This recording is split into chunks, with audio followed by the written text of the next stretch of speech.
Mike Fire, Lone Star Lockdown, the Texas Redraw Rumble, Fire Mike. Ladies and gentlemen, wrestling fans of the political arena, gather round. Step into the Thunderdome of democracy, where the roar of the crowd echoes louder than a filibuster and the stakes are nothing short of the American soul. The bell has rung, and from the deserts of El Paso to the skyscrapers of Dallas, a political steel cage match has ignited in the mighty state of Texas. Deep in the heart of Austin, beneath the gold dome of the Capitol, the Republican machine has fired up its engines of war.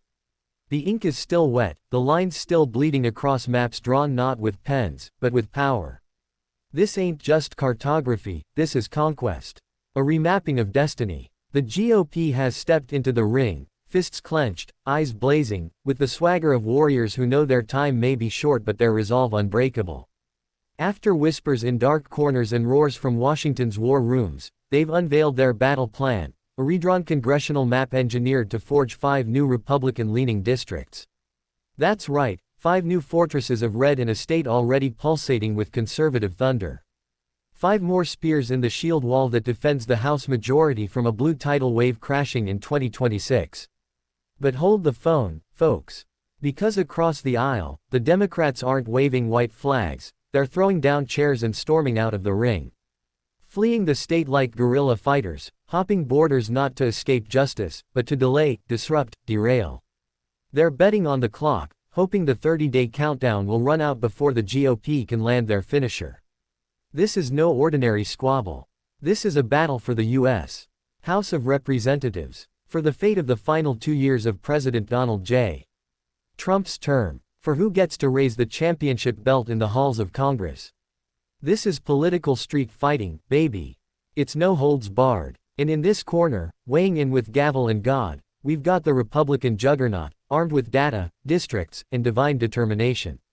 They're slicing up counties, stitching together safe zones, tilting the field like a chessboard on fire. Behind them, none other than Trump's loyal political commandos, whispering orders and demanding reinforcements, hell-bent on keeping the House as a fortress against impeachment, investigations, and blue ambitions. And in the opposing corner, the Texas Democrats, wounded but not wavering. Battling uphill with nothing but courage, coffee, and charter buses. They know they can't win the vote, but maybe, just maybe, they can run out the clock, make noise loud enough to echo from Austin to Atlanta to Anchorage. This isn't just about Texas anymore. No sir. This is about every American who believes their vote should matter, their voice should be heard, their community not carved like a roast for partisan pleasure. But don't blink now, because the clock is ticking louder than ever. Governor Greg Abbott has thrown down the gauntlet, calling this special session into play like a general marshalling his legions. July 25th was the trumpet call. 30 days. That's all the GOP gets to land their final blow. And what a blow it would be. 5 more safe red seats. 5 fewer battlegrounds. 5 more shields in the fragile Republican majority that could tip the entire balance of Congress.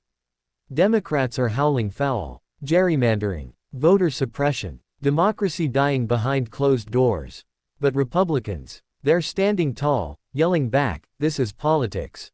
This is war. This is the will of the voters who gave us the pen, and now we draw the battlefield. This isn't just red versus blue. This is strategy versus sabotage. Majority versus minority. Maps versus movements. It's bare-knuckle lawmaking with the soul of a nation hanging in the ropes. And don't forget the shadows lurking beyond Texas, the national Democratic leadership, watching with clenched jaws. The Republican National Committee, licking its lips. The whole country, leaning in, knowing this fight could set the tone for the bloodbath of 2026. A single map, a single vote, a single state, but an earthquake of consequence. Will the Democrats succeed in running out the clock, stalling the bulldozer long enough to throw a wrench into the gears? Or will the GOP finish the job, redraw the map, and walk into 2026 with a reinforced firewall of red?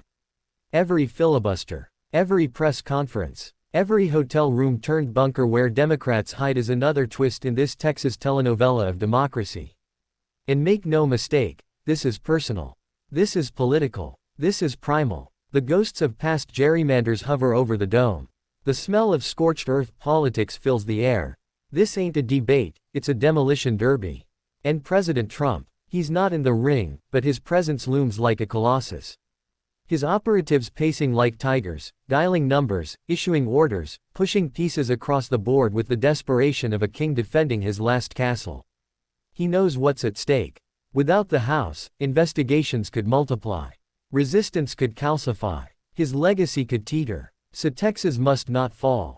That's the mission. The Republicans know it. The Democrats feel it. The nation watches it. This is democracy with its gloves off, baby. No padding. No referees. Just raw ambition and the crackling tension of history being bent, broken, and built anew.